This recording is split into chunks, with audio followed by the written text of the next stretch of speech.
शुक्रवार त्रयोदशी प्रदोष व्रत की कथा। शुक्रवार त्रयोदशी प्रदोष व्रत पूजा विधि सोम प्रदोष के समान ही है। इसमें श्वेत रंग खीर जैसे पदार्थ का ही सेवन करने का विशेष महत्व होता है। सूत जी बोले, प्राचीन काल की बात है। एक नगर में 3 मित्र रहते थे। तीनों में घनिष्ठ मित्रता थी। उनमें से एक राजकुमार, दूसरा ब्राह्मण पुत्र, तीसरा सेठ पुत्र था। राजकुमार व ब्राह्मण पुत्र का विवाह हो चुका था। सेठ पुत्र का विवाह के बाद गोना नहीं हुआ था। एक दिन तीनों मित्र आपस में स्त्रियों की चर्चा कर रहे थे। ब्राह्मण पुत्र ने नारियों की प्रशंसा करते हुए कहा कि नारीहीन घर भूतों का डेरा होता है। सेठ पुत्र ने यह वचन सुनकर अपनी पत्नी लाने का तुरंत निश्चय किया। सेठ पुत्र अपने घर गया और अपने माता पिता से अपना निश्चय बतलाया। उन्होंने बेटे से कहा कि शुक्र देवता डूबे हुए हैं। इन दिनों बहू बेटियों को उनके घर से विदा कर लाना शुभ नहीं।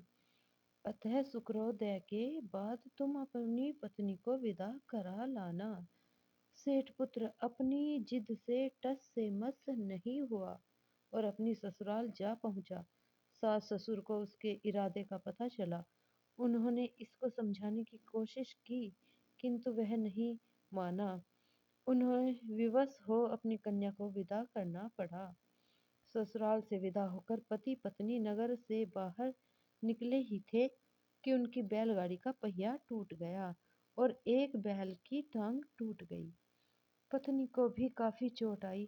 सेठ पुत्र के आगे चलने का प्रयत्न जारी रखा।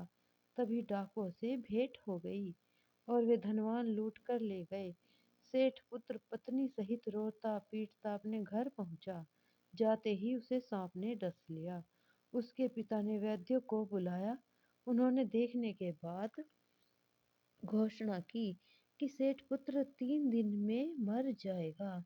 उसी समय इस घटना का पता ब्राह्मण पुत्र को लगा। उसने सेठ से कहा कि आप अपने लड़के की को पत्नी सहित बहू के घर वापस भेज दो। यह सारी बाधाएं इसलिए आई हैं कि आपका पुत्र शुक्रास्त में पत्नी को विदा करा लाया है। यदि वह वहां पहुंच जाएगा तो बच जाएगा। सेठ को ब्राह्मण पुत्र की बात जच गई और अपनी पुत्र वधू को वापस लौटा दिया। वहां पहुंचे ही सेठ पुत्र के हालत ठीक होनी आरंभ हो गई। शेष जीवन सुख आनंद पूर्वक व्यतीत किया।